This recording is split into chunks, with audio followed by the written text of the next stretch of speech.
देखिए सर, विहान ही मेरे पति हैं और उन्होंने ही मेरा असाइनमेंट फाड़ दिया है। अमृता के कांपते गुलाबी होठों से निकले इन लफ्जों ने पूरी क्लास में सन्नाटा ला दिया। उसकी झुकी हुई घनी पलकों से आंसू मोतियों की तरह छलककर उसके गोरे गालों को भिगो रहे थे। सामने खड़े प्रोफेसर विहान की सर्द और गहरी काली निगाहें सीधे अमृता के चेहरे पर गड़ी थी। विहान का चौड़ा सीना गुस्से और एक अजीब सी बेकरारी से तेज तेज ऊपर नीचे हो रहा था।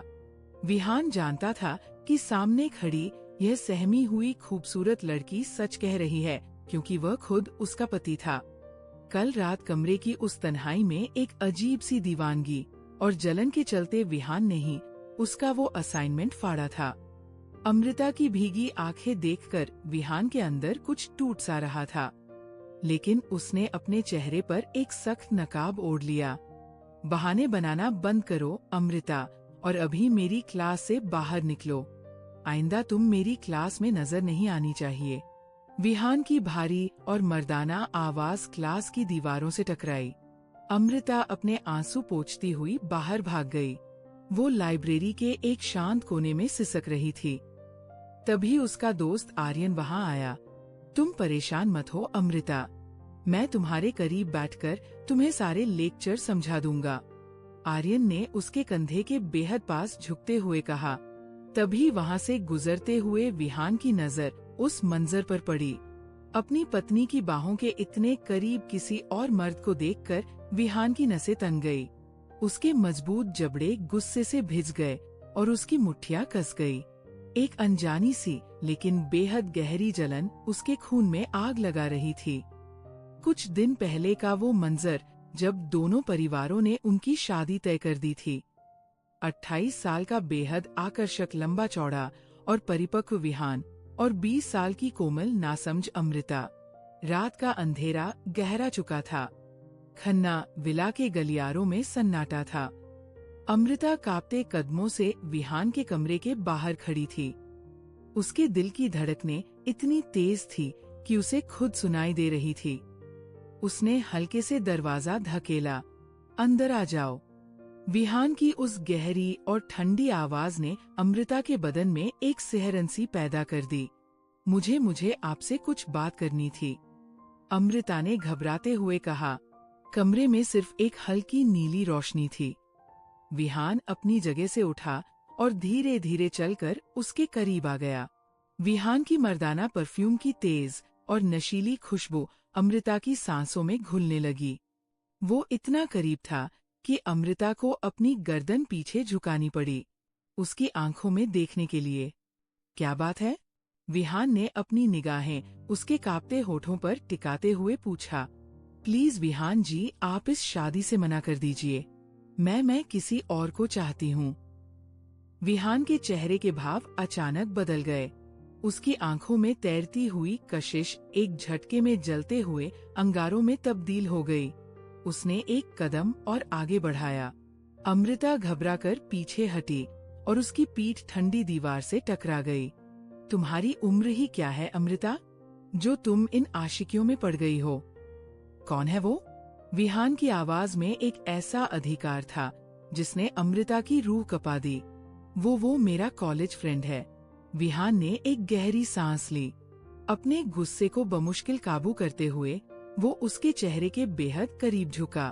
उसकी गर्म सांसें अमृता के माथे को छू रही थी। तुम्हारे घर वाले सब शादी पक्की है अमृता, अब तो मेरी होने वाली पत्नी हो। ये बात अपने जहन में बिठा लो। सोमवार का दिन सुर्ख लाल और सुनहरे भारी लहंगे में लिपटी अमृता किसी अप्सरा जैसी लग रही थी। उसका गोरा बदन, गहरी कजरारी आंखें और वो लाल जोड़ा। विहान जब मंडप में बैठा तो एक पल के लिए उसकी सांसें अटक गई। वो अपनी ही दुल्हन से नजरें नहीं हटा पा रहा था।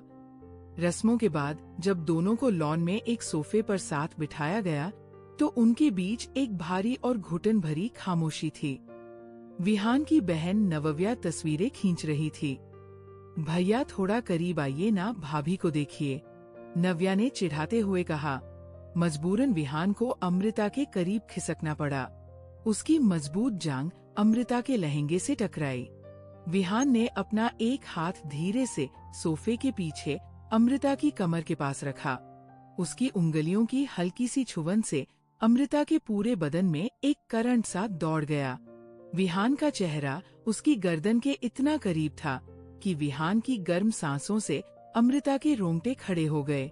मुझे कमरे में जाना है, यहाँ घुटन हो रही है, अमृता ने नजरें झुकाए हुए कांपती आवाज में कहा। विहान ने होंठ बीच लिए। उसकी आंखों में एक अजीब सा दर्द और गुस्सा तैर गया। क्या मेरे इतने करीब होने से इसे घुटन होती है? रात का वक्त। बेडरूम का दरवाजा खुला और विहान अंदर दाखिल हुआ। ये उनकी पहली रात थी। विहान ने सोचा था कि अमृता शायद घबराई हुई होगी या रो रही होगी, लेकिन सामने का नजारा कुछ और ही था। अमृता अपना भारी जोड़ा और गहने उतार कर एक बेहद सिंपल लेकिन आकर्षक स्लीवलेस सूट में बेड पर बैठी थी। उसके गीले बाल उसकी गोरी पीठ पर बिखरे हुए थे और वह एक फाइल में कुछ लिख रही थी। विहान ने दरवाजा बंद किया और उसकी कुंडी लगा दी। कमरे की वो खामोशी अब भारी होने लगी थी। विहान धीरे धीरे चलकर उसके सामने आ खड़ा हुआ। क्या कर रही हो? उसने अपनी संजीदा आवाज में पूछा। आपने जो असाइनमेंट दिया था वही बना रही हूँ। अमृता ने बिना उसकी तरफ देखे रुखाई से कहा। विहान उसके बिल्कुल बगल में बेड पर बैठ गया। गद्दे के दबने से अमृता थोड़ा उसकी तरफ खिसक गई। विहान ने वो फाइल अपने हाथ में ले ली। जब उसने फाइल पकड़ी तो उसकी बड़ी गर्म उंगलियां अमृता की नरम उंगलियों से टकरा गई। दोनों के बीच एक अनकही सी बिजली कौंध गई, लेकिन अमृता ने झटके से अपना हाथ पीछे खींच लिया। ये क्या है अमृता? ये शब्दावली इतनी कमजोर क्यों है? विहान ने अपनी भावनाएं छुपाते हुए वापस प्रोफेसर वाले अंदाज में कहा। मुझे आपके नंबरों की जरूरत नहीं है, मत दीजिएगा नंबर। अमृता ने गुस्से से फाइल वापस खींचनी चाहिए। अभी नहीं। विहान ने फाइल का दूसरा कोना पूरी ताकत से पकड़ लिया। दोनों के बीच एक अजीब सा खिंचाव था। अमृता ने अपनी पूरी ताकत लगाई और विहान उसे घूर रहा था। उसकी नजरें अमृता के गुस्से से लाल हुए चेहरे, उसकी चढ़ती उतरती सांसों और उसके कांपते होठों पर थी। तभी संगीत चर की आवाज के साथ वो असाइनमेंट फाइल बीच से दो हिस्सों में फट गई। अमृता सन्न रह गई। उसकी आंखों में आंसू आ गए। आपने मेरी असाइनमेंट फाड़ दी, वो सिसकते हुए बोली। विहान थोड़ा हड़बड़ाया। उसे अपनी इस हरकत पर पछतावा, लेकिन अपनी मर्दानगी की अपड़ में उसने कहा, अच्छा हुआ फट गई, अब नई बनाओ। रात 8 बजे तक मुझे नई फाइल चाहिए। उस रात उस बंद कमरे में असाइनमेंट फटने के साथ साथ उनके बीच एक ऐसे रिश्ते की शुरुआत हो चुकी थी जो नफरत, तकरार और एक बेहद खामोश जलती हुई चाहत की नींव पर खड़ा था। कॉलेज की उस दोपहर ने विहान के अंदर एक अनजानी सी आग लगा दी थी। उसने दूर से अमृता को आर्यन के सामने रोते हुए देखा था। अपनी ही पत्नी की भीगी हुई पलकें, और वह भी किसी और मर्द के लिए। विहान का खून खौल उठा था। इसी दीवानगी और अधिकार की भावना में उसने क्लास में अमृता को बुरी तरह डांटकर बाहर निकाल दिया था।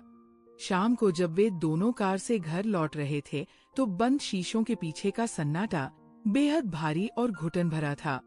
कार के अंदर सिर्फ विहान की तेज सांसों और ऐसी की हल्की आवाज गूंज रही थी।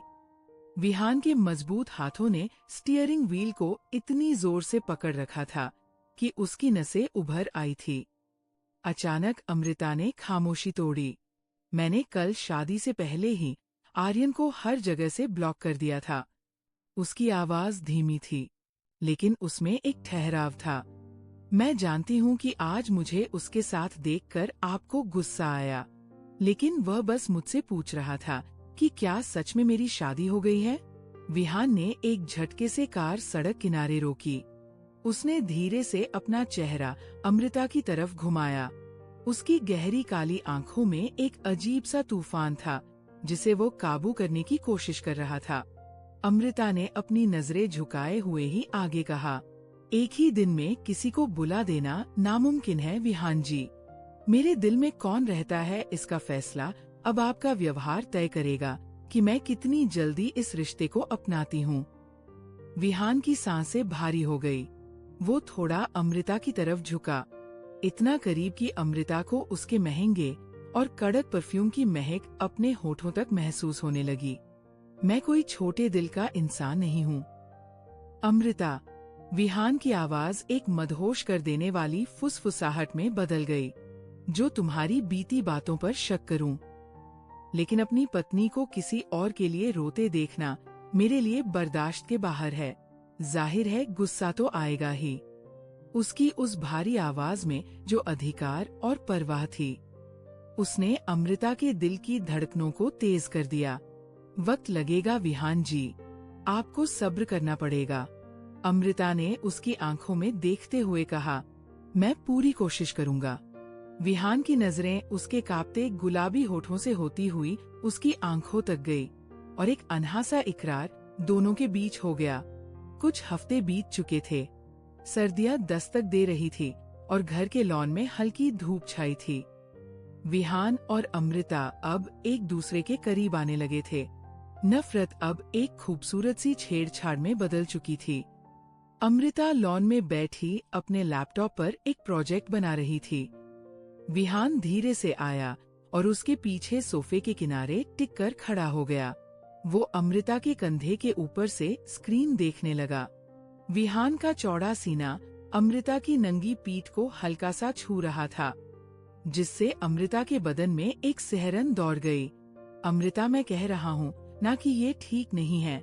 विहान ने अपना एक हाथ उसके बगल से निकालकर मेज पर रखा, जिससे अमृता पूरी तरह उसकी बाहों के घेरे में आ गई।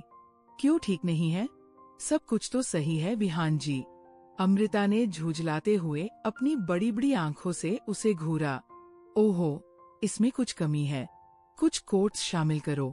विहान की गर्म सांसें अमृता की गर्दन को गुदगुदा रही थी।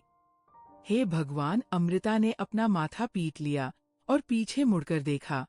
उन दोनों के चेहरे अब एक दूसरे के बेहद करीब थे। एक बात बताइए, आप मुझसे कोई पुरानी दुश्मनी निकाल रहे हैं क्या? विहान मुस्कुरा दिया। उसकी मुस्कान किसी को भी घायल करने के लिए काफी थी। तुमसे कैसी दुश्मनी? बस प्रोफेसर विहान की पत्नी हो तो थोड़ी पढ़ी लिखी और सीरियस दिखनी चाहिए ना। तभी वहाँ अन्नपूर्णा जी और सुमित्रा जी आ गई। दोनों को इतने करीब देखकर वे मन ही मन मुस्कुराई। क्या बातें हो रही हैं? माँ ने पूछा। माँ, आपके इस पराकू बेटे ने मेरी नाप में दम कर रखा है, अमृता ने प्यार से शिकायत की। विहान ने अपनी माँ की तरफ देखकर शरारत से कहा, माँ, मैं अपनी पत्नी को बाहर ले जा रहा हूँ। इसने आज बहुत दिमाग खर्च किया है, सुमित्रा जी ने चुटकी लेते हुए कहा। दिमाग खर्च करने के लिए दिमाग होना भी तो चाहिए, विहान ने अमृता की तरफ आंख मारते हुए कहा। कह तो आप ठीक रही हैं माँ, लेकिन फिर भी बाहर ले जाना तो बनता है। अमृता पैर पटकते हुए मुंह फुलाकर अपने कमरे में चली गई और बेड पर बैठ गई। कुछ ही पलों बाद कमरे का दरवाजा खुला। विहान अंदर आया और उसने धीरे से दरवाजा बंद कर दिया। कमरे की खामोशी में एक अजीब सी मादकता घुलने लगी थी। शादी के बाद भी वो उसकी प्राइवेसी का पूरा सम्मान करता था, लेकिन आज की बात कुछ और थी। चलो मैडम, विहान ने अपनी मुस्कुराहट दबाते हुए उसके बेहद करीब बेड पर बैठते हुए कहा। गद्दे पर उसके वजन से अमृता उसकी तरफ थोड़ा और खिसक गई। मुझे आपसे कोई बात नहीं करनी, जाइए अपनी किताबों के पास, अमृता ने आंखें चुराते हुए कहा। विहान ने अपना हाथ आगे बढ़ाया और अमृता के चेहरे पर आई बालों की एक लट को बड़े प्यार से उसके कानों के पीछे कर दिया। उसकी उंगलियों के स्पर्श ने अमृता की सांसों को बेकाबू कर दिया। पत्नी के इतने करीब होते हुए किताबों के पास जाने की क्या जरूरत है? विहान की आवाज में एक गहरा नशा था। हम बस मजाक कर रहे थे अमृता, मैं जानता हूँ तुम बहुत होशियार हो। चलो अब तैयार हो जाओ, मैं तुम्हें ढेर सारी शॉपिंग कराऊंगा। अमृता ने अपनी पलकें उठाई और एक नखरीली मुस्कान के साथ कहा, ठीक है, लेकिन सुनिए, अगर आइंदा कभी आपने माँ के साथ मिलकर मुझे तंग किया ना, तो मैं आपका पूरा बैंक बैलेंस खाली कर दूंगी। विहान हल्का सा हंसा। उसने अमृता के हाथों को अपने मजबूत हाथों में कैद कर लिया और उसकी आंखों में संगीत गहराई से देखते हुए बोला, ठीक है, जितना बैंक बैलेंस खाली करना है कर लेना, सब तुम्हारा ही तो है। चलो अब जल्दी से, वरना दुकानें बंद हो जाएंगी। और तब भी मेरी ही गलती होगी। बिल्कुल आपकी ही गलती होगी। अमृता उठते हुए खिलखिलाकर हंस पड़ी। विहान उस हंसती हुई खूबसूरत लड़की को बस देखता ही रह गया। आर्यन की यादें अब अतीत का एक धुंधला पन्ना बन चुकी थी। अब वहाँ सिर्फ विहान था और उसकी वो नादान सी पत्नी। दूरियां मिट चुकी थी और उस बंद कमरे में एक नई रूमानी और